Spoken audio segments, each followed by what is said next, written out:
Des bateaux surchargés au bord du naufrage.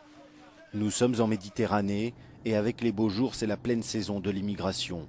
Des milliers d'Africains tentent leur chance, jouent leur vie. Objectif l'Europe, le continent.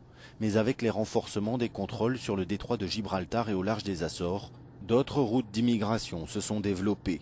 Le passage par la Libye est devenu un des chemins privilégiés par les clandestins.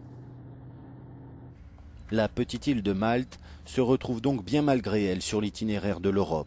Aujourd'hui débordée par un afflux massif de clandestins arrivant sur ses côtes, les autorités du pays pointent du doigt un de leurs voisins, la Libye.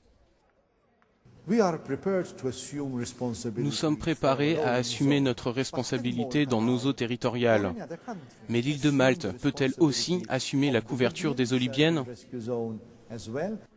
La Libye, plus de 4300 km de frontières terrestres et 1800 de côtes. À Tripoli aussi, l'immigration est un problème majeur. 20% de la population serait clandestine.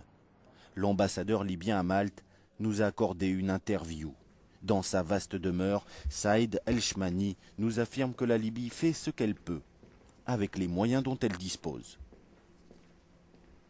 Nous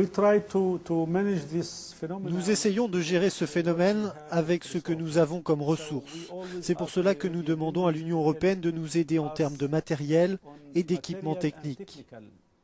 Nous demandons donc des vedettes rapides, nous demandons des hélicoptères, nous demandons de la formation. 700 immigrants clandestins sont arrivés depuis le début de l'année à Malte. C'est 4 fois plus que durant la même période en 2006. Le vrai problème est d'identifier précisément l'origine des conflits dans les pays d'Afrique. C'est là que l'Union européenne et la communauté internationale doivent travailler, essayer de résoudre les problèmes dans ces pays. En attendant, les sauvetages se poursuivent à Malte. Selon les estimations du Haut Commissariat aux réfugiés des Nations Unies, 210 immigrants clandestins sont morts noyés ou ont disparu en juin dans le détroit de Sicile. Ils tentaient la traversée entre le nord de l'Afrique et l'Europe.